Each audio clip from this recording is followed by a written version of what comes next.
Comparison price for Friday, January 24th, 2025. We're coming to you from the Nation Network studio, built by Arbor Lee. That's here at the historic Wall Center in downtown Vancouver. In this program, a presentation of Bet365. Open an account with Bet365 today and bet on a huge range of markets. So whatever the moment, it's never ordinary at Bet365. Use code NATION when opening that account. Matt Sakaris alongside co-host Jeff Paterson, filling in for Blake Price today. Four-time Juno Award winner Mike Rogerson hitting switches and conducting things with Coach Nick Hauke in the producer's room. Big show coming up. Big party last night for us.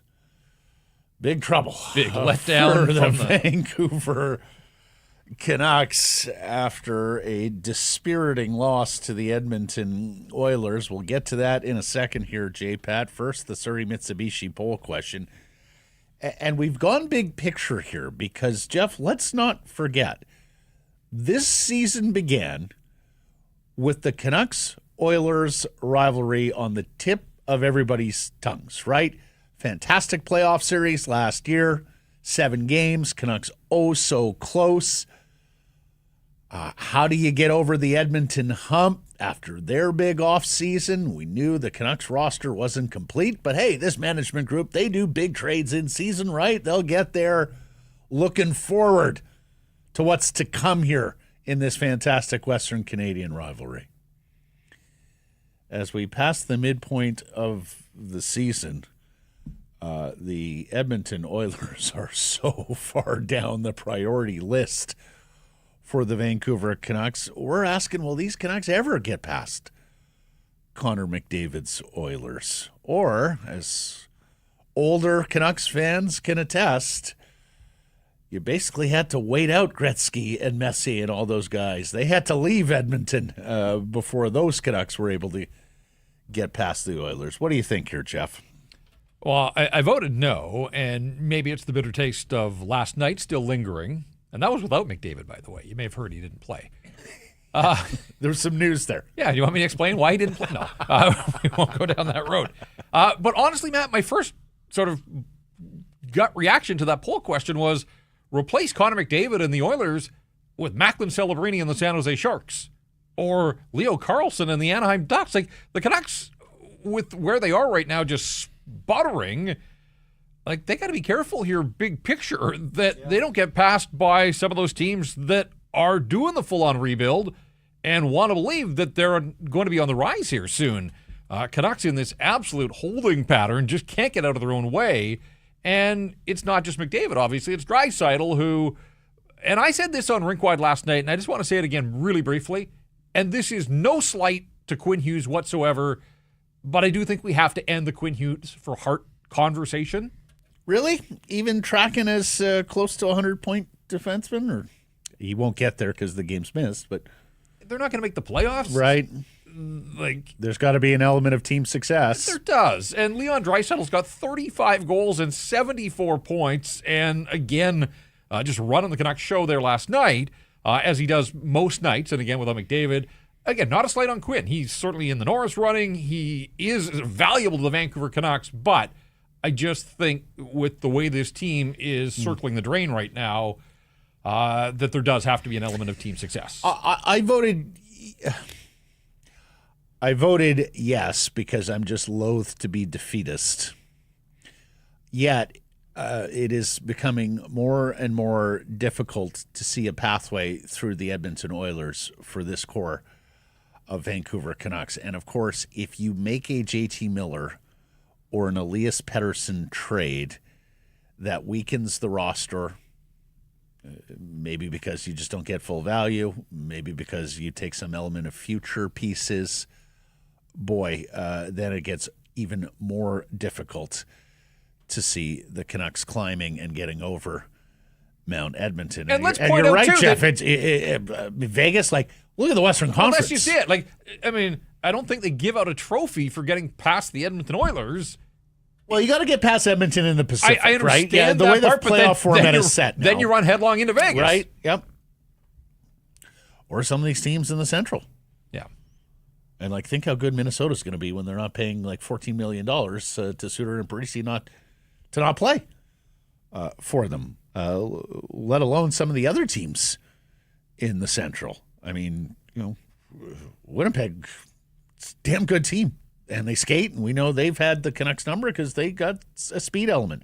Dallas, Colorado, two very good clubs as well. So, yeah, getting more and more difficult there. Our friends at Surrey Mitsubishi are extending a fantastic program exclusively for the Sekeres Price audience. They have assigned a dedicated representative, Jessica, to help you get approved on a new Mitsubishi. If you've been turned down for financing at other dealerships, Surrey Mitsubishi is going to try and get you improved as best Jessica can through their in-house financing program. Bad credit, negative equity on your current car. Jessica is going to apply the special program for you.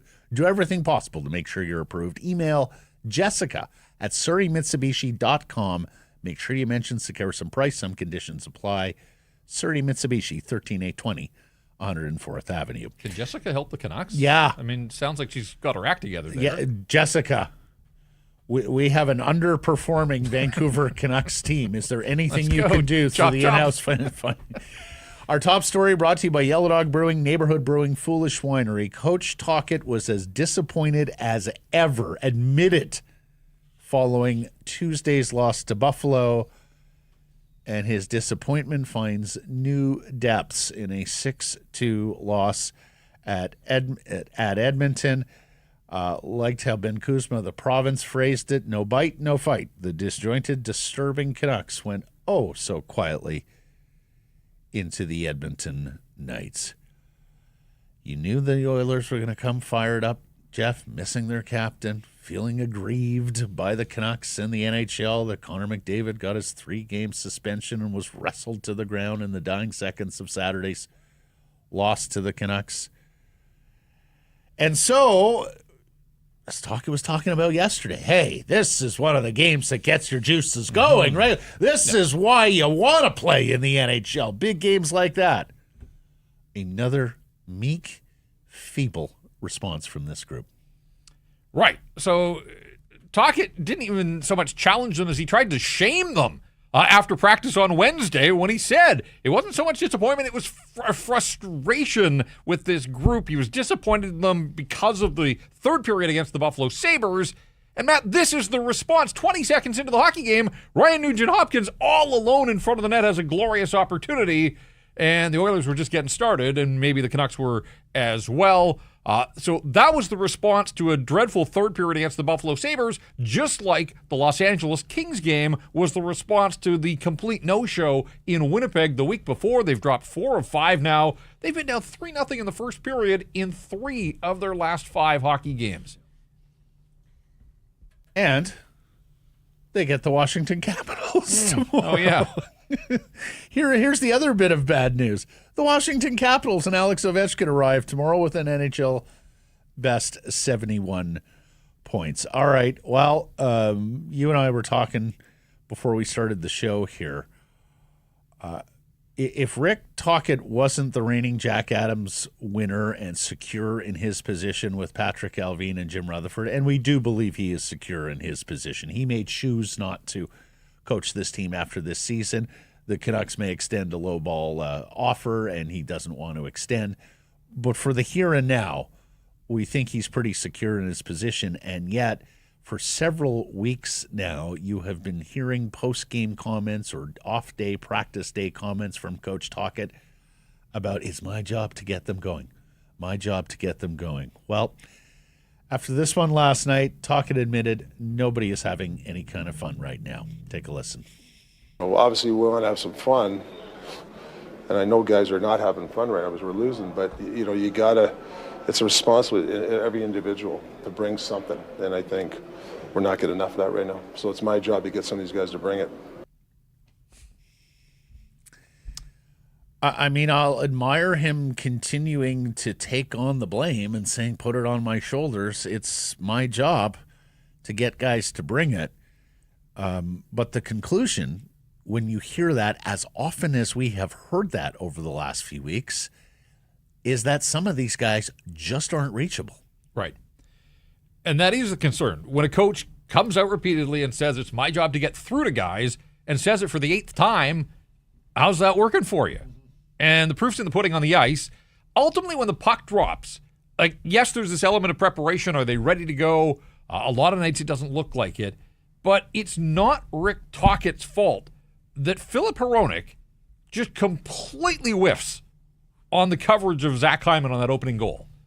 Inexcusable defending. And I know he was out for 21 games. He's been back for 5 now, enough to knock the rust off. Had the good skates in Abbotsford, joined the team in Winnipeg.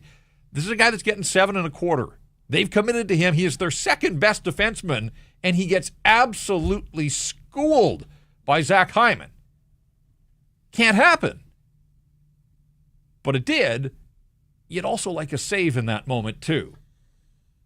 And that's becoming an issue, too, Jeff. We'll at least give Hronek this. Nice shot. Sure. Nice goal, although that's kind of an NHL backup goaltender's goal. Like, that was... Well, that's the other thing, too, is that the Oilers were happy and willing to throw their backup goaltender in against the Canucks. Where's your concern level with Thatcher right Huge. Like, he can't stop pucks right now. His job is to stop pucks. That's the job description of an NHL goaltender. Didn't like that first one. Just looked way too easy to get under him. Didn't like the third one when Adam Henrique scores basically from behind the goal line. I don't like the fact he's lost 4 of his last 5 starts. He has 3 wins in 12 starts now. Matt, he's got an .867 save percentage. It's 1 win since Christmas. Started 4 straight. The idea was getting him this run of games that was supposed to help him find his form. Well, that didn't really work either, so they have no choice. They've got to go to Kevin Lankinen on Saturday against Washington. Wyatt Arndt, our buddy, the stanchion from Canucks Army, tweet, Canucks with a, quote, fire or trade somebody, anybody game. Well put, Wyatt. Okay, we're going to hear from Brock Boeser last night. And as you pointed out to me before we start the show, great goal from Boeser. And your quote-unquote reward for that is you get to do post-game media. The guys that play like crap, they get to hide. But the guy that does step up and score, he has to come out and face the But here's the thing. Full marks to Brock. He has been a voice of reason. He has been a champion in terms of public-facing, taking some of the tough questions here over the last couple of weeks. Yeah, last couple of weeks I've seen a fair bit. Absolutely. Both PJ he is the and longest-serving member of the Vancouver Canucks. Demko was drafted before him, but he arrived in Vancouver earlier. And he has very much sounded like a voice of reason, the adult in the room, if you will, through all this Miller-Pettersson nonsense. We both picked up something on this clip from Brock. He's talking about how this Canucks team, first of all, he admits in a different clip that it's very difficult to stay positive right now. And he also says, look, we've talked ad nauseum about these starts and how we've got to be better out of the gate. Well, here he is talking about sticking together and being good teammates. Take a listen. We're going to come back and dissect. Everyone needs to go home and take a look in the mirror and like I said, I mean, we just got to dig deep, and it's all about mindset. It's all about working hard. It's about sticking together, being a good teammate, sticking up for each other, and then we'll go from there. The sticking together, being a good teammate, sticking up for each other. Like, and had to wade through a lot of the hockey cliches to get to that part. But herein is the context. That being a good teammate in any other context other than what's going on with these Canucks right now is a hockey cliche, right? It's innocuous. Right. You know, yep. You can hear that a million times. But in this environment, those words are a little meatier, Jeff. Yeah, because those words are because we think there's a couple of guys that aren't being great teammates. Well, but also because they're not sticking up for their teammates. Corey Perry, fresh off imploring the league to protect its stars, picks up and face plants itty-bitty Quinn Hughes into the ice. Elias Pettersson with a meek attempt to intervene. Of course, Perry won't fight Bluger. But this, not for the first time, someone has taken a liberty with the diminutive captain. And the Canucks just don't even show fire, passion, or emotion in those moments on the ice, Jeff. Did you see the glee in Corey Perry's eyes? Connor Garland pokes the puck. I mean, the Oilers were looking for any excuse to sort of get after Connor Garland, so he pokes the puck. That draws the scrum. Perry comes in late. He grabs Elias Pettersson and then sees that, oh no, Quinn Hughes is over there. He's Pettersson. Available, yeah. Yeah, I'm going to dump Hughes on his head. Pick this one off the herd.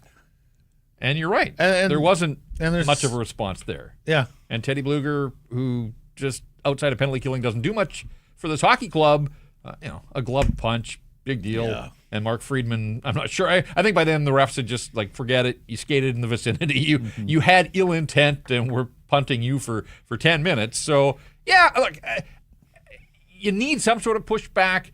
I think right now the firestorm that is the Vancouver Canucks, that sort of stuff is a little lower on my list of concerns, but it just speaks to the general malaise around this group. They should be looking for any excuse to galvanize. Of course. There are Wolfpack moments available to you, and you're not taking them. And it is very easy right now to draw the conclusion they're not playing for each other. They're not a united group. It's, in a weird way, it's kind of like a couple of years ago in the last days of Bruce Boudreau, where everyone was just playing for their own offense, their own points, their own stats, not the team game. Somewhat the same now, except those points and stats aren't coming as readily. They're not you're losing right, though. 6-5 games. Guys are going rogue.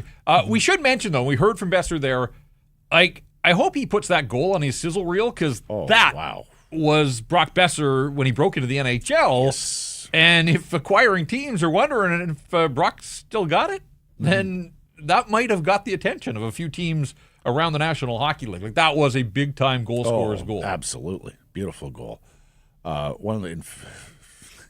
Here's the other irony. One of the guys who was speaking Wednesday about sticking up for each other, protecting Connor Garland if need be, was Kiefer Sherwood. He gets hurt and leaves this game. Yeah, and again, a team that isn't terribly robust, just the way it's constructed. Dakota Joshua's out of the lineup. We don't know about Kiefer Sherwood, so I don't want to get ahead of myself, but he left the game in the second period, had 3 shifts. JT Miller isn't the fire and brimstone, bat out of hell JT Miller these days. They just don't have a lot of that. There just isn't a whole lot of juice, as Rick talks about, in this lineup. And Jeff, you now wonder whether management has waited too long to make the move to get the spark, right? And completely understand if no one is meeting your price on Miller or Pettersson, you are loath to make that deal. And I do not envy Patrick Alvin and Jim Rutherford, but having to come to the calculation and the decision about whether this year could be salvaged by moving one of your top guys is becoming more and more difficult to honestly look at yourself and say, yes, it is. It's becoming more and more difficult to see that pathway. And look, we're going to get into this in a second. Before we get there, I just want to get to one more element of this game, because, we talk about how there's no lack, there's no fire, there's no passion, the Dakota Joshua comeback game, the Demko comeback game, the Boeser comeback game, all of them. I mean, they won the Miller return game. Yay.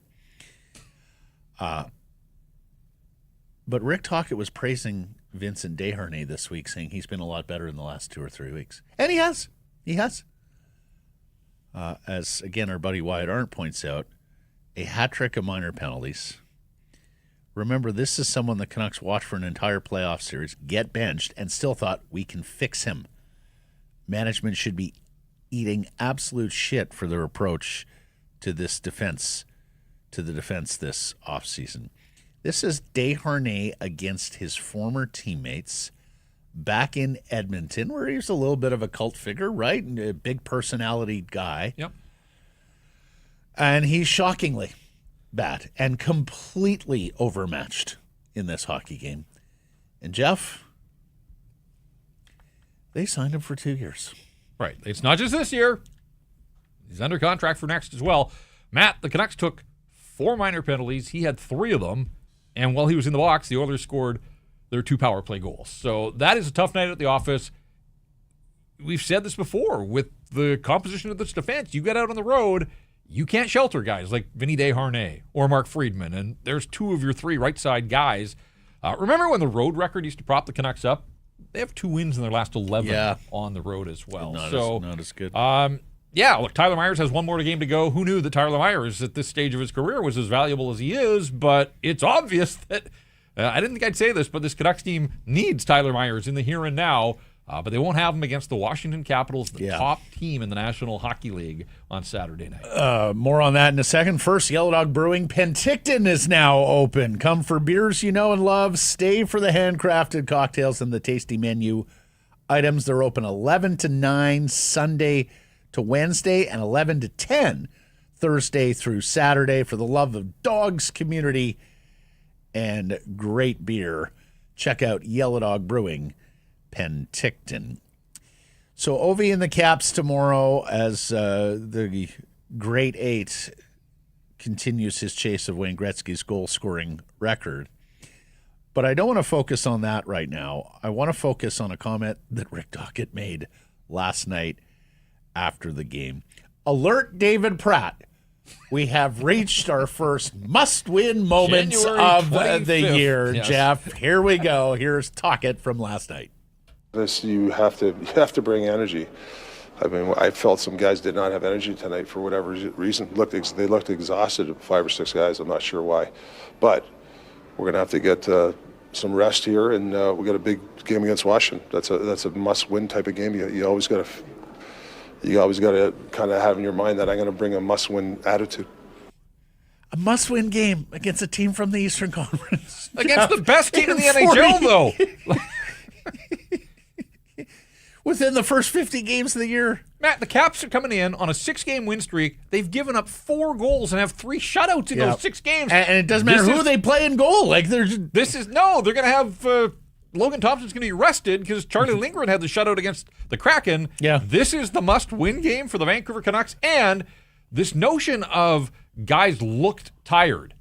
They played Saturday. Yeah. They had the extra day between the Buffalo game. That's right. They no-showed in the 3rd period against Buffalo. They had a 30-minute practice on Wednesday, and then they had this big build-up to the Edmonton. Like, how can guys be tired? No. And Washington's so good, a guy gets a shutout, he's not the starter the next night. Like, it's...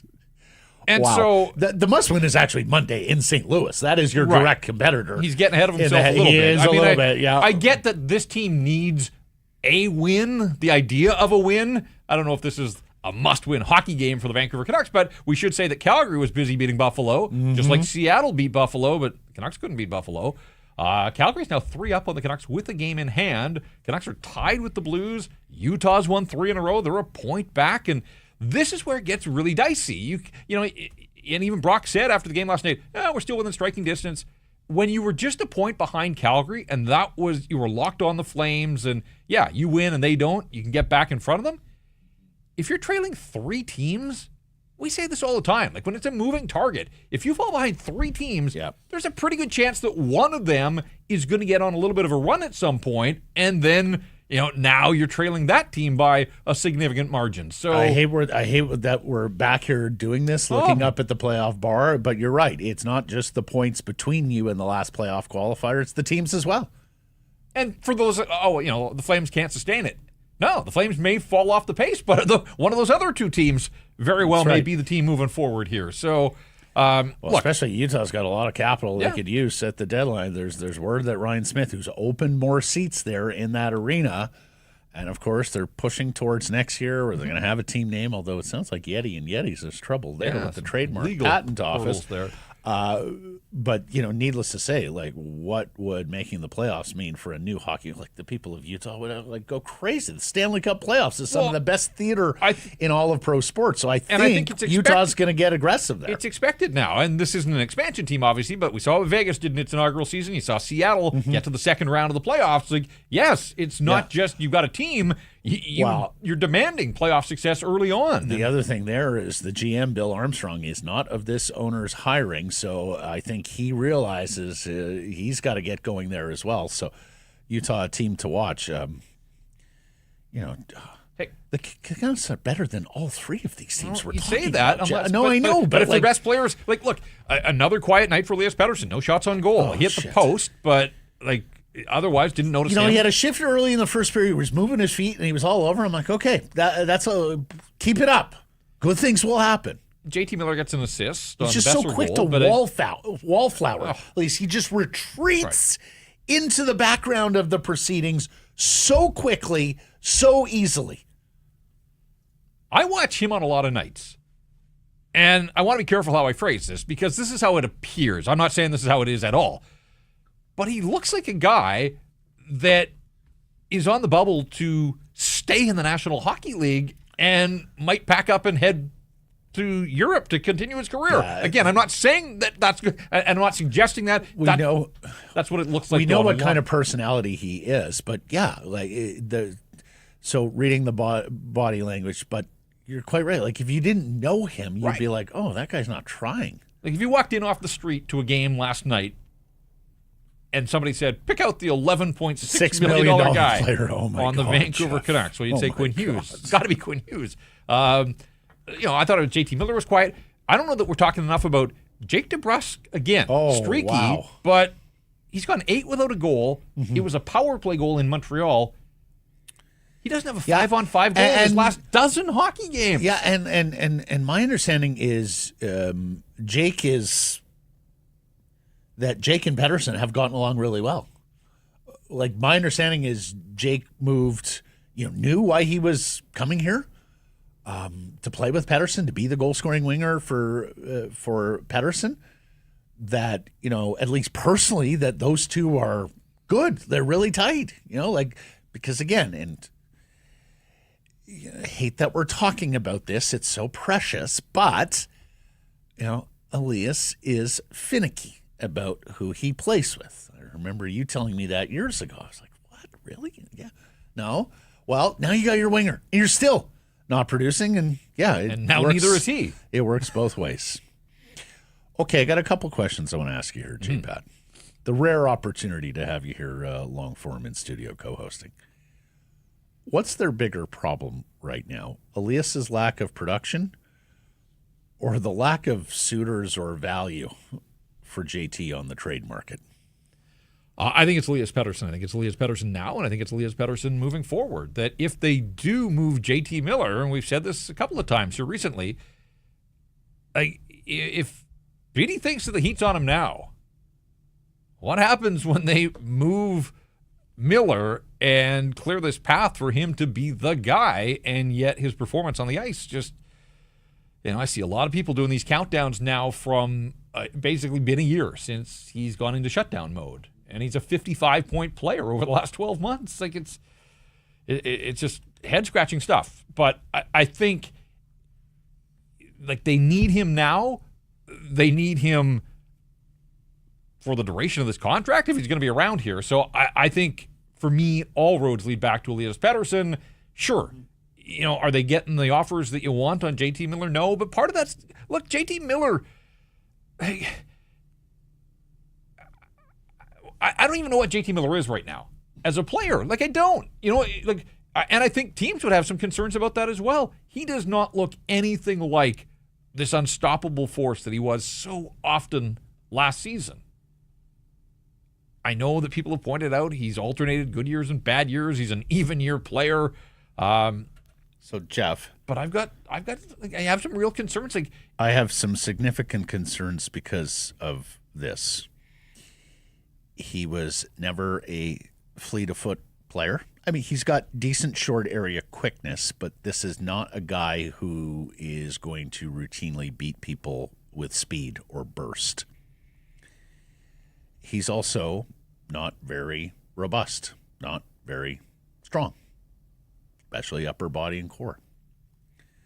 League gets faster every year. League's also getting bigger. You remember the draft last year and all those massive bodies that were trotting to the stage. If we were talking about a 21-year-old, 22-year-old player, I'd say, hey, it's going to come in time. He's just starting to be a pro, learning, hasn't hit physical maturity yet or hasn't topped out on physical maturity and potential. Jeff, I don't know how it couldn't be obvious to him and his camp. Elias, you've got to get stronger, and you have got to, like Bo Horvat did all those years ago. Remember Willie Desharnais' first Young Stars? He acknowledged, he said, boy, I looked at Horvat skating, and I thought this is going to be a problem. And then within 2 years, Bo was one of the best skaters on the team, beating guys wide. Put Elias on the Bo Horvat skating program and somebody get him into the gym to work on his strength so he's not on the ice so much, so he's more capable of battling in the tight spaces against big, heavy, mean forwards like Leon Draisaitl. Right. That those areas of his game have not seemingly progressed to me is a massive red flag, and that's not a red flag on the Canucks, and that's not a red flag on JT Miller. That's a red flag on Elias Pettersson, personally, the work he is or isn't doing in the summer. And Patrick Allvin has alluded to some of this when he has talked about maturity and Elias needing to better prepare himself. Right, and he didn't get through the playoffs last year unscathed. His performance was unacceptable. We do think that was some of the friction as well, that guys in that locker room are looking and saying, like, you're the guy here. You're supposed to be the guy. Where are you on all these nights? What happens if they do get into the playoffs and it goes that way for a second straight year? And I do think especially if they've moved JT out. Right, and I think that's a real concern on the part, certainly of the coach, but I would think broader on the organization, that they worry that, is this a guy, like, yes, he had a decent first look at the playoffs in the bubble. That was a ridiculously unique experience. His second go-round in hostile environments and, where it actually felt like playoff hockey, he didn't perform very well. And there's been a continuation on this year. So I'm with you how his agent, his camp, himself, like they all have guys they work out with. He's got a baseline of what it takes to be successful in this league. And so I'm with you. But I also, I do have some real concerns about JT and where this is going for. He hasn't been the same player all season. He certainly has been a shadow of his former self since he came back from the leave. The game in Montreal is the only game that he has scored in. Yep. At what point? And of course, he hadn't beaten a goaltender outside of a shootout. And so I want to believe that there's a way better hockey player there, but I don't know. I'm not seeing it. I'm not seeing it as a Canuck, and so I wonder if there are some other teams that are starting to think, all right, we kind of like the idea of JT Miller, but what JT Miller are we getting? Well, our buddy Cam Robinson tweeted, don't be surprised here. The Elias Pettersson trade talk ramp back up. Vancouver's unhappy with the offers for Miller. It'll be a lot easier to recoup value in a Pettersson deal. And Saravelli, Jeff, said that talks have actually been more robust on Pettersson than on Miller. Yeah. Yeah, and you watch games like that if you're Patrick Allvin, and I think you have to ask yourself, boy, are we shopping the wrong guy? Second question I wanted to ask you. And I saw our old friend Gary Mason's tweet last night about don't be surprised to see JT Miller here beyond the deadline. And I reached out. Gary assured me that, no, that's not coming from Francesco. He's teased Gary's the Francesco whisperer, but he told me, no, that's just me. That's not coming from the chairman's office. Jeff, are we coming to an NHL trade deadline on March 7th? Where the Vancouver Canucks sell off their UFAs, Brock Boeser, Kevin Lankin, Pius Suter, and make the bigger deal, whether it's JT or Elias, in the summer? Can you see that world now? Certainly can see the moving off Boeser. Lankinen's hard to figure. I mean, the reports are that both sides have interest, but it's going to be an interesting. Look, Kevin Lankinen was a terrific story out of the gate. Kevin Lankinen's got like an .880 save percentage in his last 10 starts or something. Like, he's got to hold up his end of the bargain here, too, if he thinks that he's going to cash in, that you're not negotiating off a 10 or a 15-game stretch. Pius Suter's gone missing in action. His first point of January last night was a second assist on the Brock Boeser goal. Was that 13 games without a point? So, and it's up to 22 now without a goal. So he's on the Nils Höglander He really is. program, who can't even get in the fucking lineup anymore. No, got to play Linus Karlsson ahead of him. Right. You're done with that, too, I am. Jeff. Can I see the Canucks getting through the trade deadline with both of these guys? I suppose I can, but Matt, like, how many times do we do this exercise where, the trade deadline comes and goes, oh, just wait until before the draft. That'll be fertile ground. Mm-hmm. And the draft weekend comes and nothing happens. Wait till free agency and teams are going to miss out, and then they're going to double back, and then nothing happens there. Oh, wait till a 20-game mark and some team's frustrated with their start, and that's when they'll make their move, and nothing happens. Like, it just goes around and around, and before you know it, you're back to another trade deadline. So it's so clear that there is rot that is seeped into this locker room and into this core group that at some point, if it continues to slide for the Canucks and they get to the trade deadline and they're 5, 6, 8 points out, I wonder if at that point you just pull the trigger and basically, take the nuclear option here and start over. Well, until recently, I found it hard to wrap my mind around the possibility that they would be so far out of it by trade deadline that this would be a realistic scenario. Jeff, they have 13 games before the trade deadline. Yeah. But the way this is going, the bottom really could fall out, particularly if you lose any of these games to head-to-head competitors in the playoff race. They've got St. Louis on Monday. They've got Utah next month. They play some other good teams that are going to be difficult games to win, particularly they got a Vegas, Utah, LA Ducks back-to-back road trip coming up at the end. Their 2 games left against Utah are both on the back ends of back-to-backs. Yeah, which really sucks. So, to answer the question, I can see a world where they're a seller. Yeah. Now we know how Francesco feels about the playoffs. I think if they're close, like if they're 2 or 3 points out, I would have trouble seeing a fire sale. But to use your 6 to 8 points out, at that point you have to. You have to go in and you say, no, Francesco, you're going to hate this, but this season is lost.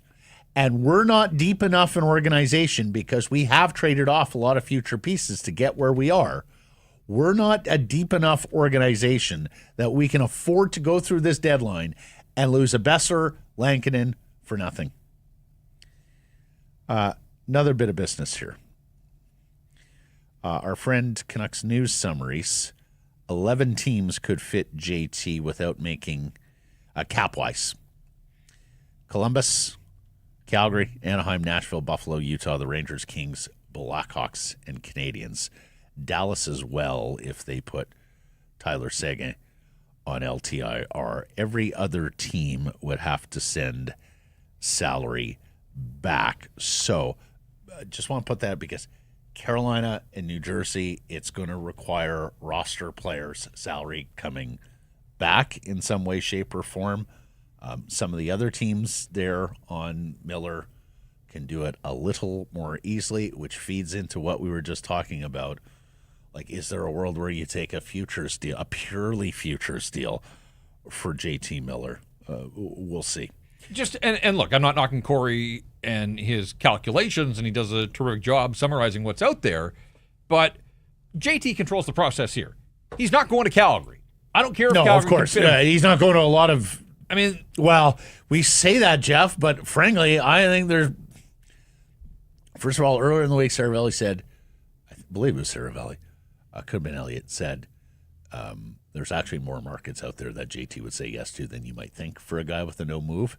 And, Jeff, the worse it gets, the more I wonder whether you just add more markets to the yes list if JT just wants the hell out of here. But go ahead, finish your point. He's not going to Calgary. He's not going to. Yeah, I mean, he's going to control the process here. The other thing is, again, if this rut isn't cleaned up, like, does that scare off more teams? Yeah, well, like, do teams step back and think, like, seriously, it's been 3 months there in Vancouver and they can't figure it out? Do we want any part of that smoke? Jeff, between Travis Green, Bruce Boudreau, Rick Tocchet, and of course some of the assistants that have come through the Canucks bench, I think there is already a chill factor with Elias Pettersson amongst National Hockey League coaches. Yeah. Because coaches talk. Sure. And Elias has proven very difficult to coach. Elias has proven very difficult to reach. And you have GMs who operate independent of what their coaches' opinions on players from afar are. But you also have GMs who, before they're going to make a big move, like for a Miller or for a Pettersson, certainly for a Miller, given the reputation, but also for Pettersson, are going to go down to the coach's office and say, what do you think? And let me just use an example.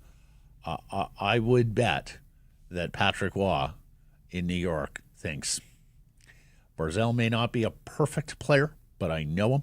He's a good player. And this Pettersson kid, from afar, I'm not sure I want any part of that smoke. LeBrun. Lankinen and Vancouver have mutual interest on an extension. They have not had any kind of serious talks here yet, Jeff. Apparently the Lankinen camp is waiting on the cap announcement for next year so that they can have a better idea of what monies are available to Vancouver and across the league, and of course percentage of the cap and all of that. But Pierre thought it would be the number would start with a 4. You're not getting them for less than $4 million a year. Now, AFP Analytics had him coming in less than that with their projections earlier this week. What's your sense on this, on Lankinen, and whether they should extend him, and how much money they should be willing to commit to Lankinen, given the uncertainty and the play of Thatcher? Yeah, and I just touched on it a moment ago, but Matt, there's almost half a season to go here. If you take Kevin Lankinen's first 10 to 15 starts out of the equation, he has been average. And yes, he plays behind a defense that would love to be average. It isn't. But you're negotiating on an entire season. And so you can't cherry pick your best 5 or 10 games here. His play has slipped, like the team as a whole. And so I'd be in no rush if I'm the Vancouver Canucks. You've got him up and through the free agent period, or at least up until the draft and July 1st. So you've got the rest of the season here. Goaltending is so fickle. He's the perfect example of this. That, you know, you're not going to find this version of Kevin Lankinen on the free agent market every year, but the Canucks prove that you can go out and find capable goaltending at a reasonable cost. So,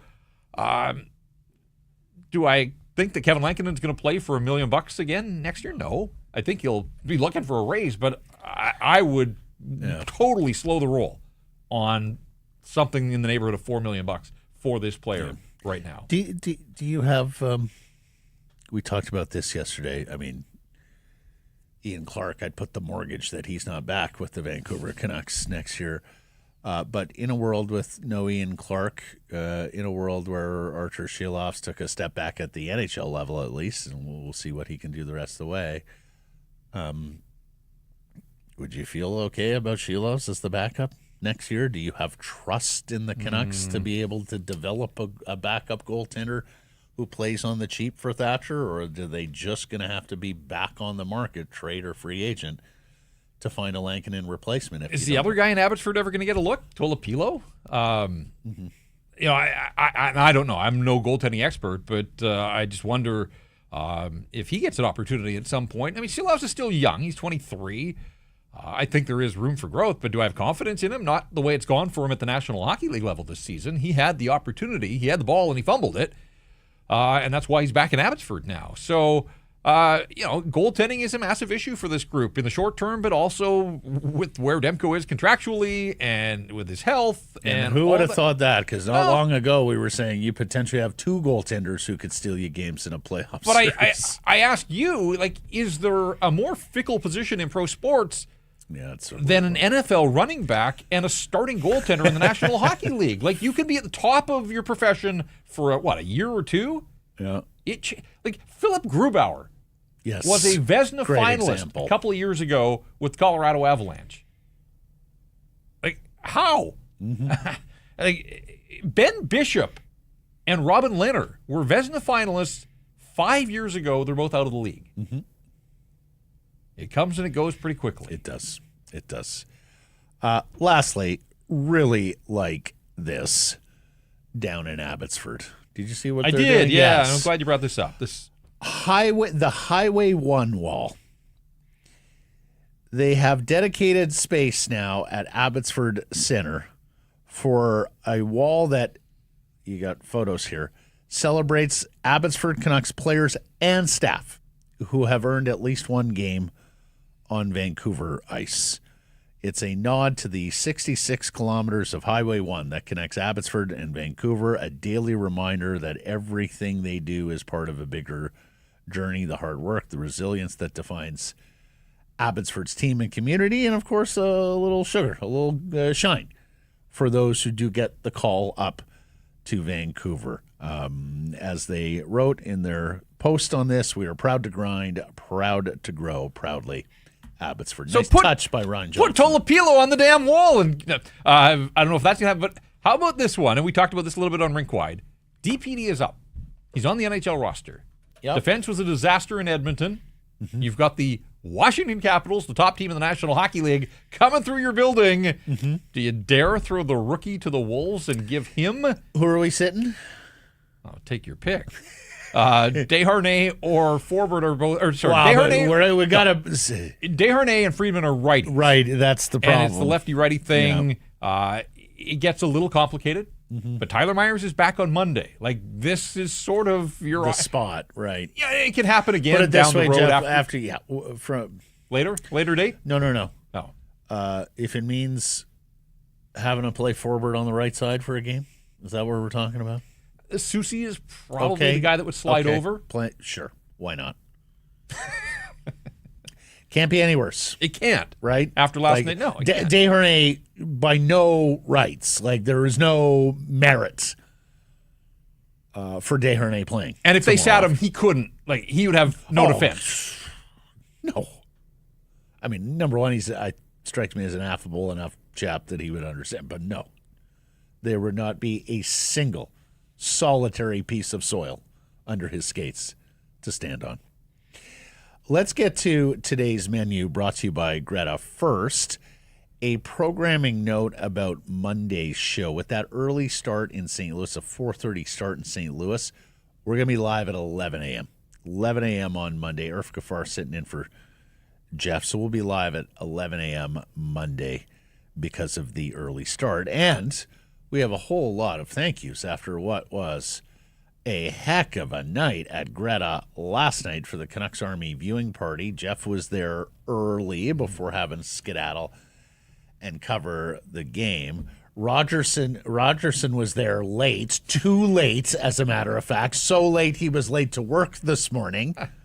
So you can only imagine what kind of a time he had at Greta. Thank you to Mike and Casey, the staff at Greta, Fountain Tire, our presenting sponsor, Surrey Mitsubishi, Don Everett and Kevin from One Broken Bike, our charitable partner, and then Carson Price audience members who let themselves be known. Frank, Rich, Bill, Colin enjoyed spending time at your table. Leave early Nick from Langley, who's walking out. I'm like, are you leaving? He goes, well, I got to drive back to Langley. It's 5-0. Okay, yeah, fair enough.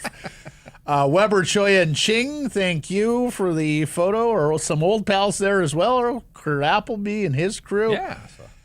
And then the legend, recording artist, Rogers Arena anthem singer par excellence, Juggy Bajwa. He was sitting down at a table. Came up to him, slapped him on the back, startled him a little bit. I said, Juggy, it's Matt Sakaris. He went, oh, Matt, I didn't see you there. He's got all those lines, just one after another. The quiver is always full, pew, and pew, pew, he's shooting them all night. He DM'd me to say he was going, and same thing. He said, I'll see you there. Good to see you. He was telling me about he was out on tour. He was down in Cancun performing. That's our buddy Juggy, who makes it to a number of these Canucks Army viewing parties. He's an absolute treasure in our community. So thank you to Juggy. And here's the thing. We are not done with the festivities at Greta at all. Don't miss out. Come on down, Greta, February 15th. Watch some international hockey. Canada versus the United States. We got ticket giveaways, signed memorabilia with trivia, T-shirt tosses, your chance to cheer on Team Canada. Tickets are just $10, and if you're looking to upgrade, we have the 4-person VIP option, $40. It includes a Greta burger, a beverage, and a game card. The doors open 1 hour before puck drop. So come on in early, grab your spot, soak up the atmosphere, check out the arcade. Tickets, nationgear.ca. Come join us on February 15th at Greta, 50 West Cordova. Let the games begin. We decided with everything swirling around JT Miller, let's go out of market today and get a little more educated on the suitors here. So, Dan Rosen of NHL.com, who's based in the New York City metropolitan area. We called on Dan. And he, like everybody else, how come I can't figure it out? The Rangers' interest here, the Devils' interest, get into Carolina as well. Not to mention, there are some, and it's always hard to tell with Lou Lamoriello, but there are some anticipating big moves on the island where the crowds have dwindled and there just isn't a lot of atmosphere or juice around that team. Is it possible that Elias and Bo could be reunited there? So we talked to Dan about all that, and also with Ovechkin coming to town. Then Rob Williams, of course, Rob, kind enough to move to today, usually a Thursday guy for us. And Rob's talking about how City's just sick of this core right now. It didn't take long. It is tragic that we are back here. But here we are, talking about an underachieving, infighting Vancouver Canucks team that can't rise up for a revenge game against the Oilers, minus Connor McDavid. It's absolutely mind-boggling that we're here. All right, Jeff, one last piece of business in this opening block is the Bet365 Bets of the Day. This segment proudly brought to you by Bet365, proud sponsor, Securus & Price. Where are you headed? Headed to Dallas, where the Stars are home to the Golden Knights. It's back-to-back for VGK, one in St. Louis. They're the underdogs. You can get Vegas at 220 on the money line. Take your chances. I like that pick. Wow. Commanders are a terrific story, and with Jaden Daniels at quarterback, I think you always have a chance. Can attest as a Bears fan that Hail Mary. But the NFL Final Four tends to be where plucky underdogs go to die.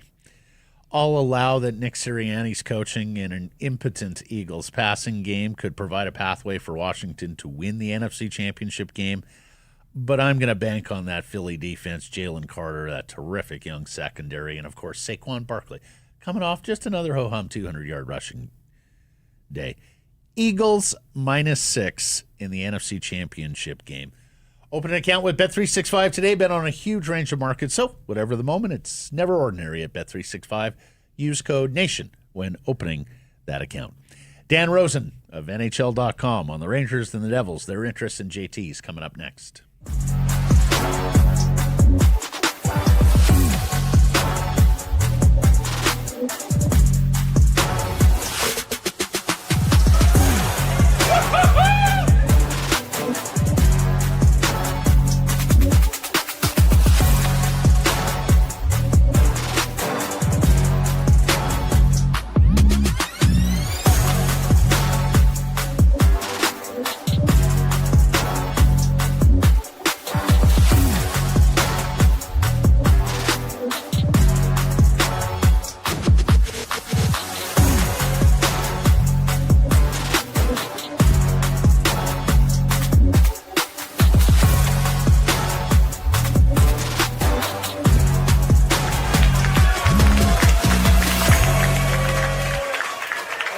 So Harrison Price from the historic Wall Center, and with all this talk about JT Miller, maybe going back to the Rangers, the New Jersey Devils, apparently one of the suitors, we thought we'd reach out to Dan Rosen, who chronicles the NHL and is based in the metropolitan area there from NHL.com. Long time no see and long time no talk. How you doing, Dan? Hey, Dan. Doing really well, guys. Good to be on with you. This is lots to talk about. Doing well. Let's go. Yeah, well, as you know, there's always lots to talk about here in Vancouver, Dan, but they have there were been... two sides. There was the West Coast and East Coast soap operas going on. The Rangers had it for a while. Now the Canucks have it. Yeah, and of course, the tie that binds there is JT Miller, one-time Ranger, now Vancouver Canuck.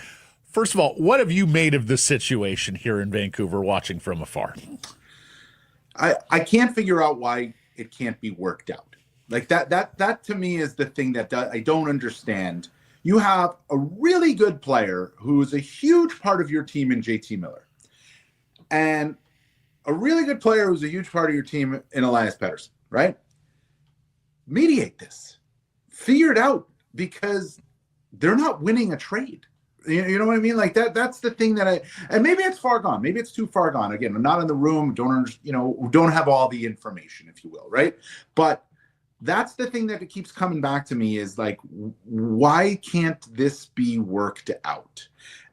Because to me, it's to the betterment of the Canucks and the team in general, the organization, if they do. And a little bit, I don't want to say to the detriment if they can't, but you're going to be losing a really good player. If you're going to make this trade, you hope you get back something that really helps, but I don't know what you're going to get back, especially with the position you're in, that's going to be better than JT Miller. What is your understanding of the interest with the Rangers? Well, I think it's pretty high. It's interesting, right? So since this whole thing has come out, the Rangers have been playing a lot better, right? So they're 7-0-3 in their last 10 games. And somebody commented to me the other day, like, adding something into this room now could backfire. And I don't think so. Like, I think you have to look at the long-range planning of this, and I can understand why there's interest. I mean, JT Miller, one, the organization knows him. Okay, so there's that. Two, he's 31. He's not 36, right? He's 31. And he gives you contract certainty. You know exactly what you're going to get. If for no other reason, it begins the retool that I think the Rangers are going to have to do in the offseason. You fast track it, you start it early. You're also not trading. You're trading from a position of strength because you know the position that the Canucks are in. And JT Miller brings something into the Rangers room that I think is needed. I mean, he is a fiery guy, sometimes moody, but that's okay, right? I mean, that's okay. Fiery, competitive guy, physical, power forward. And he would go into the room, and he knows a lot of guys in there. I mean, remember, he played with Chris Kreider. He obviously knows Vincent Desharnais, right? I mean, so you add a huge element to that room. And Mika Zibanejad is a guy who is not the same type of goal scorer that he was, but Mika Zibanejad is showcasing, again, the ability that he can really play shutdown minutes and still be a big part on your power play as well. And JT Miller would come in, and he could be one of your top two centers, and it almost relegates Mika to that third line role, but that's okay because he's playing against all the other top lines. Yeah, if you go Zibanejad, Miller, and Trocheck down the middle, you're doing pretty good there. You're doing all right. Nice combination of center icemen. Jeff? Dan, help us out here on the West Coast, because the Rangers are proof that you can pull yourself out of a tailspin. Yes. And, you mentioned the fact they're 7-0-3, so, there's all these connecting parts here, and JT's at the center of it all, but ultimately, without JT Miller, how have the Rangers gone about getting back? They're not above the playoff bar, but they're as close as they can be, a point back at Columbus and Tampa. But what's changed? Like, Adam Fox leads them in scoring during this 10-game run, so it's not one of the high-priced forwards that's gone on a heater here. What has changed for the New York Rangers? Well, listen, right before they went into the holiday break, they played a game against the New Jersey Devils where they looked as disinterested as I have seen a hockey team. And they had 12 shots on goal, and they lost 5-0. And then they went into the holiday break, and I think pretty sure that was the game that Chris Kreider was scratched. He was scratched in one of those games, okay? They come out of it. they go to Florida and they play in Florida and Tampa. They don't win those games, but they felt better, right? Fast forward across the new year, and since then they have played much better. Why? Their 1-3-1 structure is back intact. They're not chasing all over the ice. They were chasing all over the ice. Part of the reason they were getting down early, they weren't playing well. They weren't coming out with good energy. They're coming out with good energy. They're playing well. Their 1-3-1 structure is good. They're limiting teams. They're keeping them on the outside. Igor Shesterkin had a 4-game break for an upper body injury. He's been absolutely terrific since he came back. I mean, the game last night that they played in the second period, it was counted 10 scoring chances for the Philadelphia Flyers, 17 shots on goal, and Igor Shesterkin didn't look like he was breathing heavy. I mean, it was like he was that good. I think in his last 7 starts, he's 6-0-1 with like a .945 save percentage, right? So he's been that good. Their defensive structure in front of him has been good. They've got 17 different goal scorers in this 7-0-3 stretch. So they're getting contributions. Last night against the Flyers, they went 6-1. All 6 defensemen had at least a point, right? So they're getting all that. Like I talked about with Mika Zibanejad, it seems like he's really accepted this shutdown role. He did it against Eichel. He did it against McKinnon. He continues to do it. So that's also a very big thing for them. You add it all up, this is a team that's figured it out. Like they've found a way to come out of those doldrums at times where I think they were just being petulant, to be honest with you. They didn't like what happened with Barclay Gaudreau over the summer. They didn't like what was happening with Jacob Trouba. They didn't like that Mika Zibanejad and Chris Kreider and Trouba's names were thrown out there. But they've gotten over it. And the additions, too. Like, quietly, Will Borgen in the Kaapo Kakko trade and Eero Vakanainen in the Jacob Trouba trade, they've come in, they've filled roles, they've played minutes well, quiet, but they're not making mistakes. That's risk-free, mistake-free hockey from them. Let's cross the river to New Jersey and the Devils, Dan, where they're not necessarily the same urgency as the Rangers. They're firmly on a playoff spot, not chasing one. And, boy, you look at that team, and JT Miller looks like he'd be more a luxury, a nice-to-do than a need-to-do. But what's your understanding of the Devils' interest in JT? I wonder if part of the interest of the Devils is also because the Hurricanes and the Rangers have interest, right? I wonder if part of that is playing defense. Unlike the Rangers, the Devils will have to do a little cap gymnastics to make this work. The Rangers have the cap space. Remember, they freed up Trouba. That opened up room for them. They already had a little bit of room. So that's a thing where the Rangers can add him and they don't have to do all the finagling of the cap to make it work. The Devils, though, they have to look at it and say our window's right now, right? And JT Miller is a player that they don't have. I mean, he could go in there and he could play on the wing in the top 6. Or you could bump Nico Hischier down to your third-line center. And now, I mean, you think about that, right? You just mentioned Zibanejad, Trocheck, Miller. How about Jack Hughes, Miller, Nico Hischier, right? That's big boy. That sounds like a cup team right there. Yeah, and you think about it, look at the Eastern Conference right now, right? The West is a beast, right? There's 5 or 6 teams in the West. I mean, they're just beastly, right? But the Eastern Conference, listen, Toronto's Toronto. There's a lot to prove there. Goaltending, can it hold up? We'll see. Florida's played a ton of hockey in the last 2 years.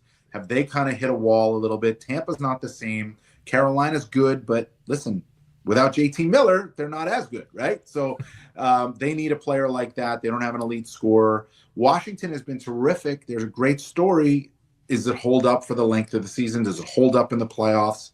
The Devils have to be looking at it and saying, why not us? Like, why not right now?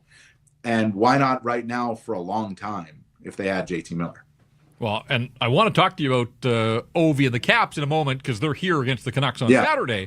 But you mentioned Carolina. And look, Carolina does things its own way. We know that. And yet they've been left wanting come playoff time for far too long now. JT Miller feels like he could be a fit there. They all need JT Miller. That's the conclusion I'm coming to here, is that they all need JT Miller. So why is there no market for JT Miller? Again, the way the Carolina Hurricanes do business, do you think they're at all scarred by the fact that they thought they made their big move last year at the deadline with Jake Gensel, and it didn't pan out? Yeah, an uncharacteristic move there too. Like they were not a big rental team. They didn't. They went off brand to make that Gensel move last year. I don't know if they're scarred by it. Don Waddell left. Obviously, Eric Tulsky's now the GM there. There's mathematical equations that go into what they do. There has been for a while, and that's okay. I don't know if they're scarred. I think they made the right move to get Jake Gensel last year. There was no guarantees that Jake Gensel was going to sign with them, and he didn't. JT Miller, that's the thing. That's the beauty of it, right? He's not a rental. Forget about it. I mean, he's not a year. He's signed multiple years now, and the cap's going up, and you'll be able to figure it out and handle that. And I look at the Carolina Hurricanes, and it's the same issue year after year after year. They don't have the front line, put the team on his back, follow me, guys. Guy. Jake Gensel is not that. Jake Gensel's a really good player who can score a lot of goals, but he's not on no team that he's been on, Pittsburgh and now Tampa, and in between Carolina, has he been the number one guy, right? Carolina's got Aho, really good. Jarvis is good. Natchez is having a good season, although he's slumped recently, but he's having a good season. But they don't have that guy. JT Miller is that guy for them. I think he is that player and can be for a couple of more years, and that would be a huge addition for them. So it makes a lot of sense why Carolina, because they're looking at it the same way I think the New Jersey Devils are, in the sense of why not us? Why not us? Why not right now? We've been knocking on the door. We got to break it down.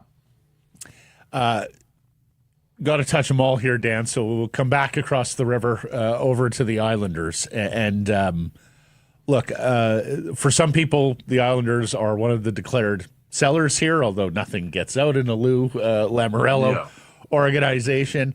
But we did see some reporting connecting them to Elias Pettersson earlier in the season. And needless to say, things are not going well for Elias Pettersson here. What's your understanding of how the Islanders are going to approach the deadline? And I know they have had sort of attendance and motivation vibe problems there in the fan base right now. So you tell me if you think they're sitting on or need to make a bigger move here. Team's stale. The Islanders are stale right now. They do need to make a bigger move. They do need to change things up. Pettersson reuniting with Bo Horvat. I know both of those guys, you know, those guys would love that, right? So that would be a big thing for them. And I think maybe it ignites Pettersson. Listen, again, if I'm the Canucks, I don't trade either one of these guys to make it work and figure it out and all that, but that ship might have sailed by now. We don't know. So certainly I can understand the interest in Pettersson. I do. But I think more pressing right now for the New York Islanders is, what are they?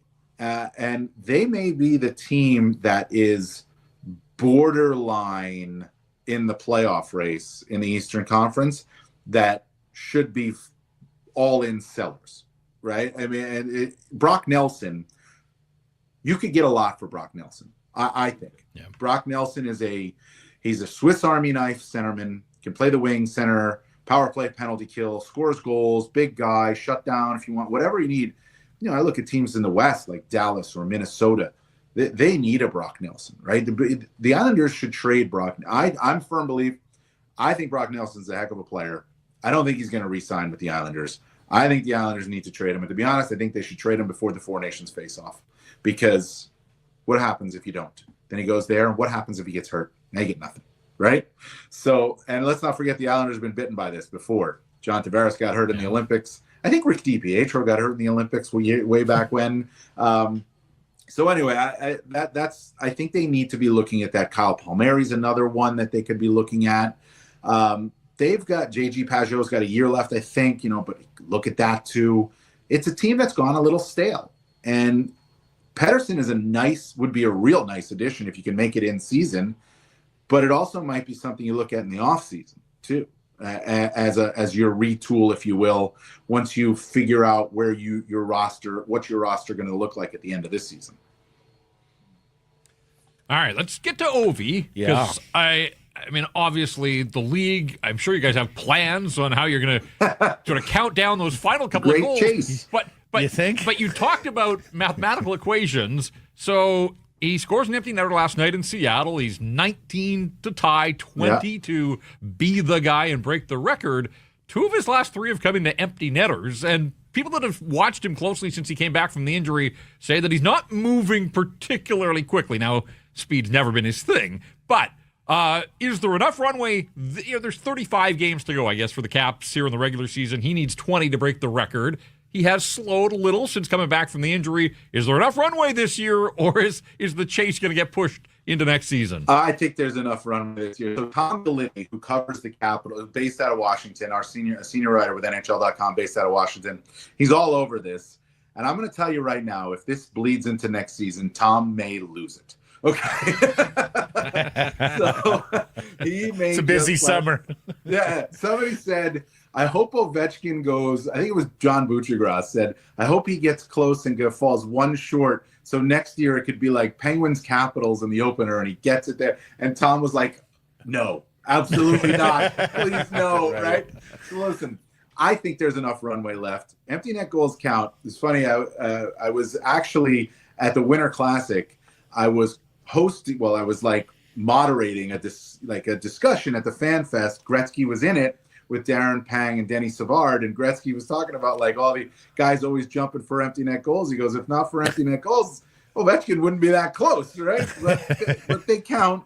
I think there's runway left. I think what you're going to see is a fresher, a real fresh Alex Ovechkin coming out of the Four Nations break. Remember, he's not playing in it, right? Right. So if he gets, let's say, 4 or 5 more goals before then, right? Now you're looking at 15, 16 away, and you got a final push. Man, that would be exciting. The Capitals would be in a spot. They'd be pushing for a President's Trophy, top seed in the East, and you got a motivated Ovechkin, too, to go along with it.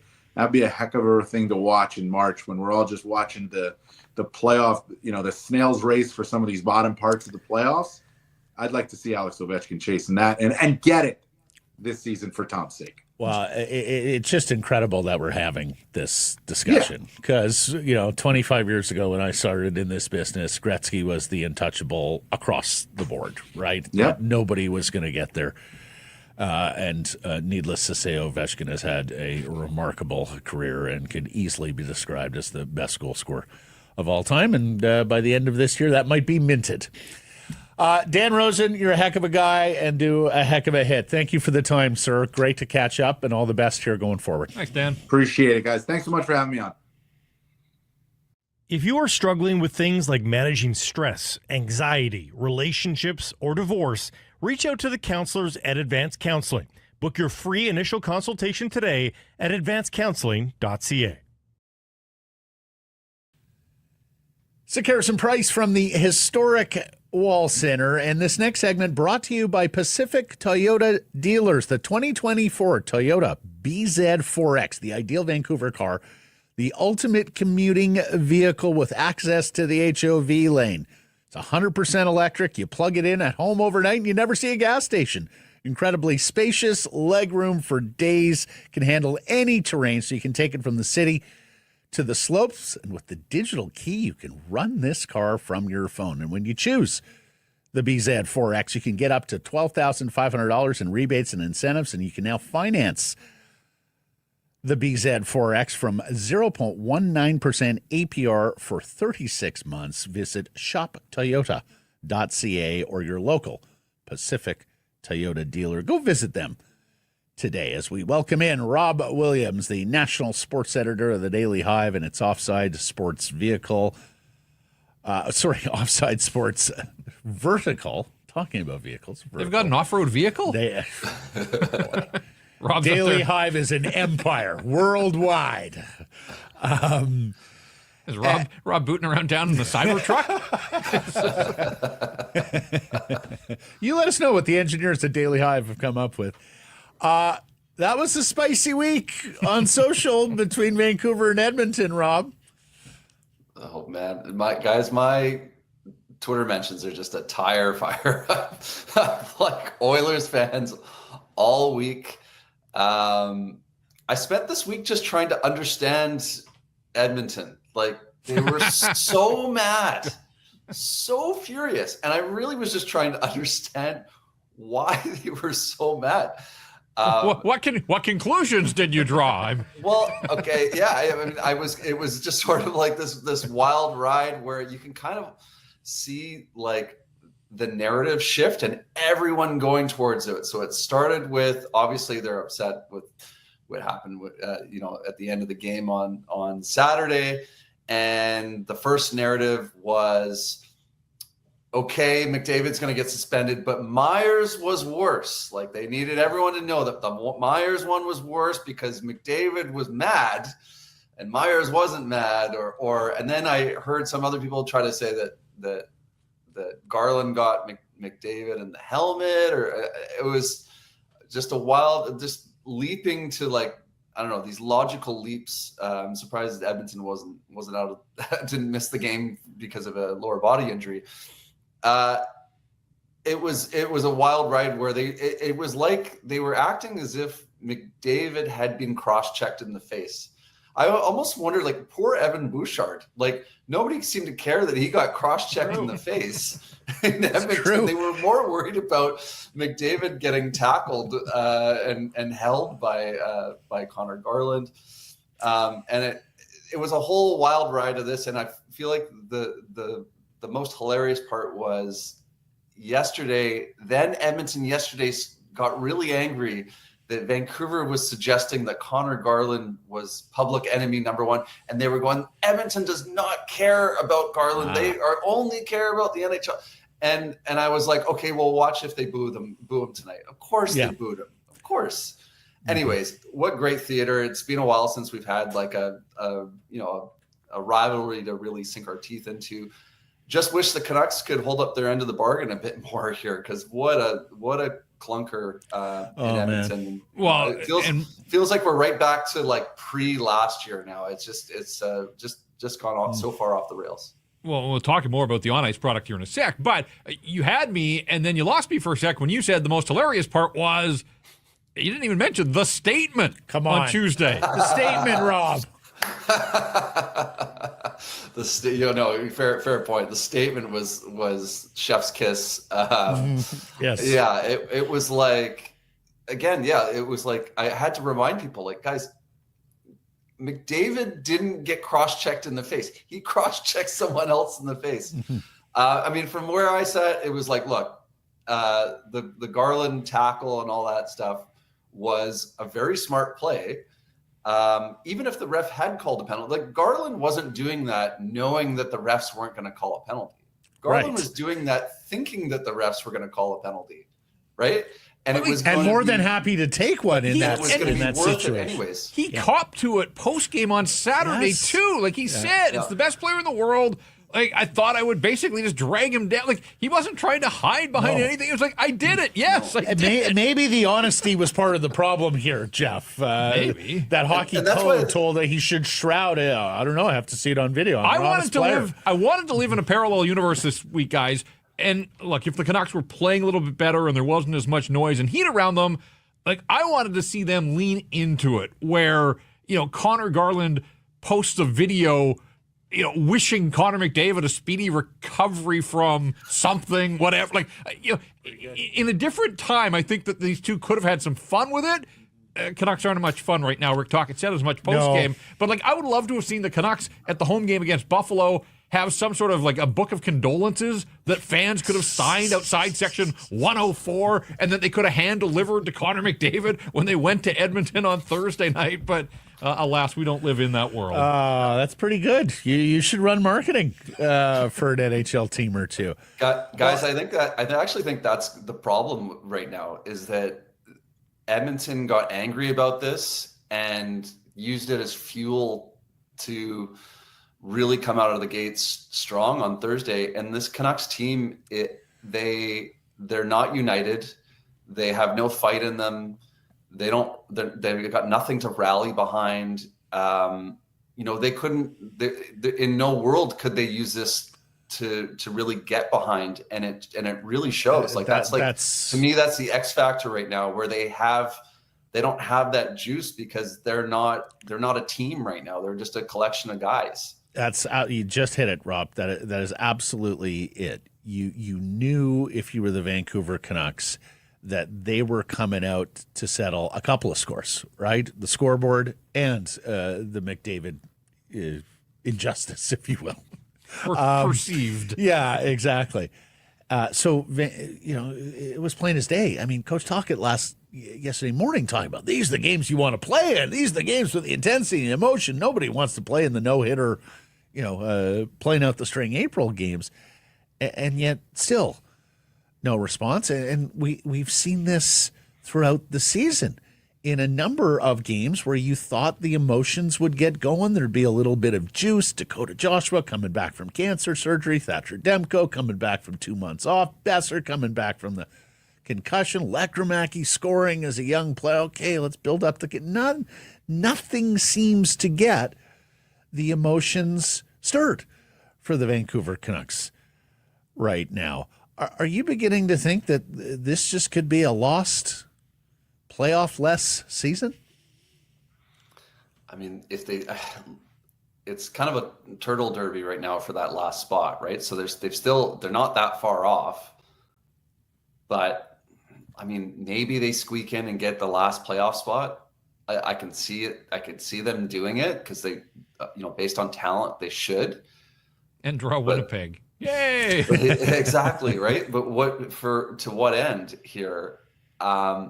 This team they're not a team. They are, the room's divided. They got to fix the room. I think everyone knows that. They've got to fix the room. There's a bunch of things they need to do they need to subtract to move forward in a lot of ways. The big question is, what do you get for your guys right now? Like JT Miller, I mean, that's the first one, right? Do you accept whatever you get for Miller right now, and then you can kind of finally move forward?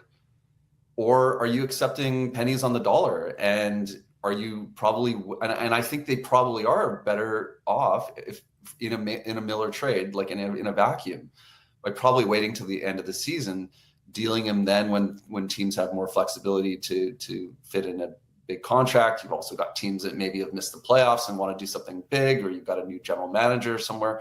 It's a lot of things that can change. I think that's probably the way that you get a better return on Miller. But if you do that, you're kind of punting on this season, are you? Yeah. And what damage do you do to your room and just to your organization by having this fester for 4 more months? So I think that's the big question right now. What do you do with those kinds of things? Do you sell low on Höglander? Just punt, right? Just get what you get. I don't know what you do right now, but I do think that trying to salvage this season, I don't think that should be your number one goal. I think you've got to be thinking a year, 2 years down the line. I can't believe I'm saying that. I feel like we're right back to where we were like a couple of years ago, but I think that's reality at this point. Yeah, that's the big picture. Another big picture question that we're asking on the Surrey Mitsubishi poll question. Because remember, we went into the season talking about Vancouver, Edmonton, right? And, how do you get over them? And roster's incomplete, but they're going to make big moves because they always do. Rob, do you see the Canucks getting past Connor McDavid's Oilers? Is it going to be a situation like in the 80s where you just have to wait for Gretzky and Messier et al. To move on before you see a pathway through Edmonton? No, they can get through Edmonton. I mean, Edmonton, how many cups have they won? It's been a while, and not since 1990. So Edmonton's a great team. Vegas is also a very strong team in their division. I don't think that you're in a spot where you go, you can't get by these teams. I don't think they're in that situation at all. I just think they're in a situation where they've got to rethink the plan, because I think the city of Vancouver is sick of this core, and it's crazy because people kind of fell in love with them last year, and it's just like, I mean, how many people are just at the point now where like trade Miller and Pettersson?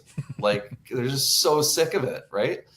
And throw in a few others while you're at it, right? Yeah, but something needs to change, right? Like this group is just it's not it. I mean, you've got Hughes to build around. I'd like to see what Demko looks like next season. I think this is going to be a tough year for him. It was always going to be. Is that knee something that will? I mean, hopefully he can recover from that and be back to 100% health and play like the Demko that we've seen in the past. I think you got more hope that he can do that next season, and so long as he doesn't suffer another injury.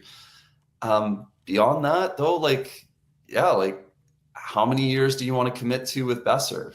Like Pettersson, it's been almost a calendar year of him playing like a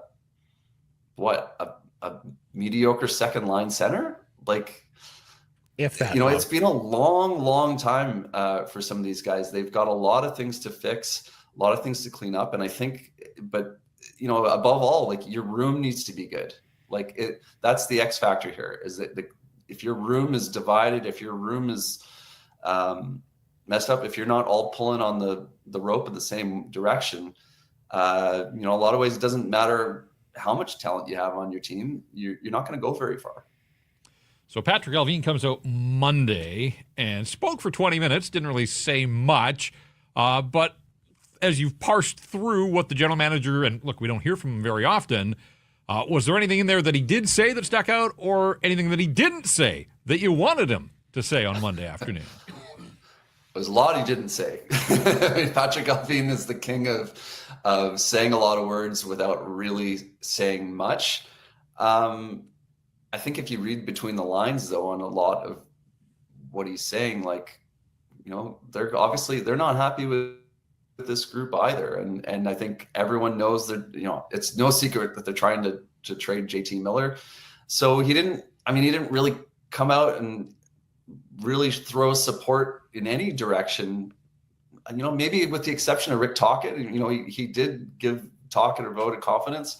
I know the fan base is a little bit divided on Tocchet in this moment, and I know there's people talking about the system. Is that to blame, or too many point shots, or what have you?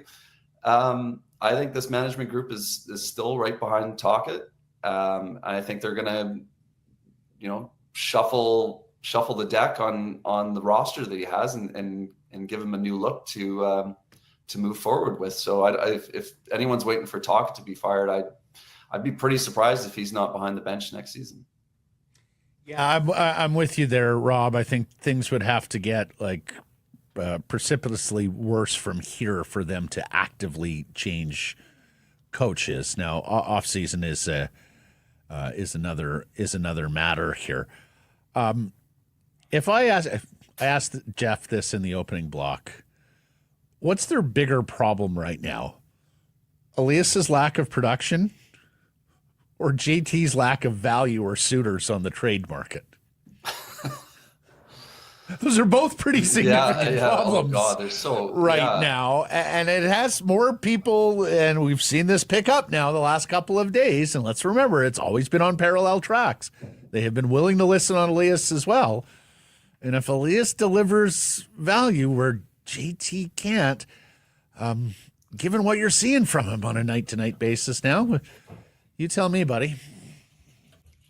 I mean, I wonder what the rest of the room thinks about JT and Pettersson in terms of, they can't get along with each other, but is the whole room just kind of fed up with these two as well? What's the bigger problem? Probably, they're probably, to be honest, probably Pettersson. I mean, they need, if let's say they trade Miller, they get a decent return for him. All right, they need Pettersson to be a number one center. And he has not been that in a while. Can the longer this goes, you start to wonder, is he that guy? I mean, I think he probably is, but are there other issues that are going to preclude him from becoming the player that we all thought he could be? That's becoming really concerning, because I'm not buying the knee tendonitis or whatever. It doesn't seem to be an injury related thing. I just don't know what it is with Pettersson. Right now, it's such a mess. It's just such a mess, guys. No, I honestly, I can't believe that we're back here again. It's just, I wasn't that bullish on the team coming into the season. Like I thought there was a chance they would take a step back, but I didn't think it would blow up so spectacularly like this. Like this is kind of reminding me of like the Torts year almost, like where everything, like the wheels fall off in January and they just, it's speeding out of control. And, that year it was Luongo that got traded. And this year it looks like it's probably Miller, but it's just, I just can't believe that we're back in this spot. No, now, I know. Wait a second here. And because I agree with you on the Torts year, but Rob, you could be explaining a lot of Januaries from about 2014 through 2023. It was Willie D. It was Travis Green. It was Bruce Boudreau. There were just way too many seasons in there where you're right. We got to January and season had been flushed. So I'm with you. It feels like we're at the end of the Willie D era, the end of the Travis Green era, the end of the Bruce Boudreau era. It really does feel like we have been transported back in time right now. The Canucks would be fine if it wasn't for January and October. Those two cursed months. Well, I guess April and May is... Don't fare so well in June either. Fair Matt. point. Yeah, no, exactly. June hasn't been kind to them. Fair point, J. Pat. It's not just one January. It's been a multitude of them over the years. Rob, outstanding stuff. Thank you for this week, and we will for moving dates this week, and we'll catch up. Let's see what next week brings. Yeah, exactly. We'll talk to you on Thursday. Buckle up. If you are struggling with things like managing stress, anxiety, relationships, or divorce, reach out to the counselors at Advanced Counseling. Book your free initial consultation today at advancedcounseling.ca. So, Harrison Price from the historic Wall Center, where we've been telling you about the S&P rate. If you have your tickets to the big game, why not make it a full experience? Stay downtown. Call the Wall, 604-331-1000. Ask for the S&P rate. Some blackout dates apply based on availability. You can text this show 778-402-9680. Email live at carsonprice.com. All of it to the Great Clips inbox. Great Clips. It's going to be great. There he is, right on cue. Doesn't miss a beat, this one. Can go months between co-hosts. I practiced at home. I think the NFL is better with Pete Carroll in it. So I am overjoyed that the former Seahawks boss has landed with Tom Brady's Las Vegas Raiders as their new head coach. 73-year-old Pete Carroll, who is now officially the oldest head coach in the NFL, but we should point out he's the youngest 73-year-old in the history of mankind. Human history. So it sort of balances off here. Yeah. I could only dream of having the energy and enthusiasm, and obviously that's kept him in the game, and it makes him an attractive coaching candidate at this stage. Be interesting to see. Let's see where it goes. Well, our intern Nick Hauka is a high school coach here. We were talking that I hope he's done some introspection and is going to modernize a little bit. I think this is an old dog that can learn new tricks because I think he's a very sharp individual, Pete, and for a Raiders franchise that probably isn't going to get their quarterback of the future in the draft, maybe. He had a reclamation project. Geno Smith went well there. He coached up a young quarterback in Russell Wilson to great success. In fact, Russell Wilson's a free agent, Jeff. Maybe we just get the band back together in Sin City. So, with Pete taking over in Vegas, and earlier this week, Ben Johnson in Chicago, Aaron Glenn with the Jets. It sounds like Liam Cohen, the offensive coordinator of Tampa, is going to be the Jaguars head coach after leaving them at the altar, only to have them fire their general manager and say, "No, Liam, come on back." That would leave Jerry Jones's Dallas Cowboys and the New Orleans Saints with their coaching vacancies. On the eve of Championship Sunday in the National Football League, you start with the NFC, Washington at Philadelphia, and then Buffalo at Kansas City. Do you have Chiefs fatigue? Are you done with them, sick of them winning? There's an element of that. I think I'm more on the side of wanting to see Josh Allen and the Bills and the city of Buffalo. Oh, gosh, yes. And look, I'm not saying that they're going to get a Super Bowl. I do think enough time has lapsed here, though, that this group can't be held and tied. But it's the same fan base. And it sure is. It's kind of what we go through here in Vancouver with the Canucks, right? You can bring in new management, new players, same fan base, and the scars don't heal. But no, I sort of, So yes, I have a little bit of Chiefs fatigue, but also if that's going to end, it's going to mean that the Bills have made it. They are turning into one of those before I die fan bases, right? Oh. Like the Canucks are there, of course. The Cubs and Red Sox at one point before they broke through. The Detroit Lions are certainly there. Yeah, I think there's a lot of Mariners. people. Oh gosh. Well, how about making a World Series first, Jeff? Fair enough. Actually, how about signing a player in the offseason? All right, but if we're just lumping in with really crappy franchises, then put the Mariners on the list. Yeah, and look, I think the NFC game could be fun. I just hope whoever emerges from the NFC can give Kansas City or Buffalo a game. You and I are both old enough to remember the super blowout era of the 80s where it was just one rout after the other on Super Sunday.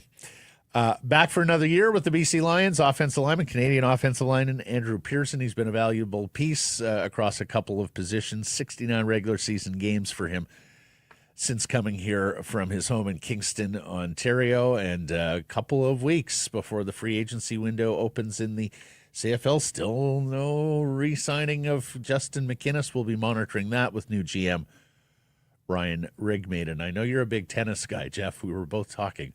What a bizarre Aussie. It's known as the fun slam, the quirky slam, right? It doesn't have the pomp and ceremony of bizarre this time around, though.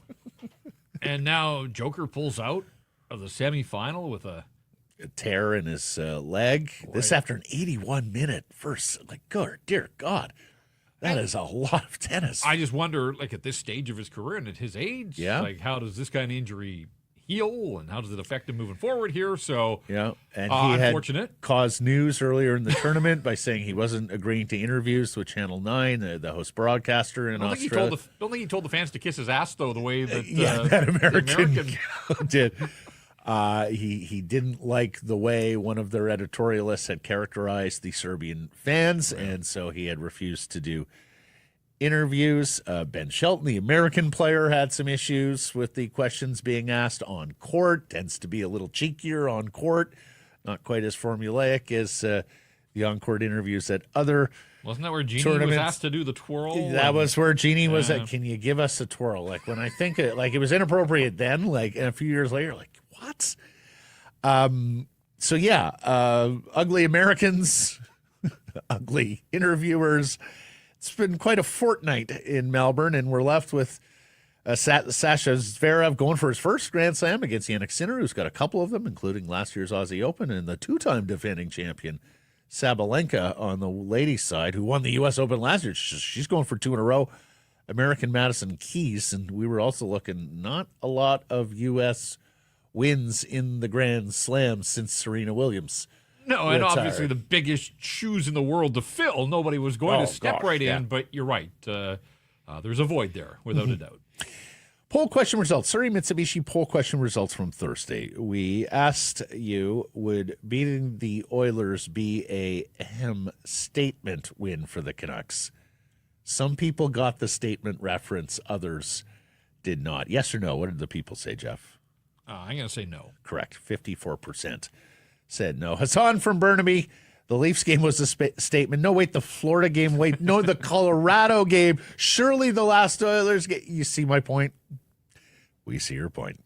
Steves, what kind of statement is it when they always just follow it up with the worst loss of the season, quote, so far? No statements are being made until the team starts streaking. We saw a lot of that. And then Sue, the realist, the Canucks can't seem to make any statement. Be a good team, lose to a bad team. It's time to figure their shit out or play for a high draft pick. Errors and omissions from yesterday's program. There were two. I mistakenly had ex-Whitecap Theo Bair on Marseille. No, he does play in the French league, but not for Marseille. There are a couple of Canadians there, though. And Jason Gregor erred when he drew the analogy to Tom Brady inflating the footballs beyond regulation. It was deflating, of a Deflategate, yeah. Once upon a time. Thanks for joining us, everybody. Appreciate you spending some time and connecting with us. Please do subscribe to all our assorted channels, YouTube, and wherever you get your podcasts. Follow on social. That's X, Insta, Facebook, TikTok, YouTube, Blue Sky. We are live on many of those platforms noon Pacific time weekdays. A reminder, Monday we're going at 11 a.m., that early start in St. Louis, so we'll be live at 11 a.m. Irf Kafar is going to be sitting in for Blake that day. And, of course, you're going to want to listen to Rinkwide with Jeff. Going to want to watch Rinkwide tomorrow following the game against Alex Ovechkin and the Capitals. And we ask you please do support the community sponsors we keep telling you about and keep it local.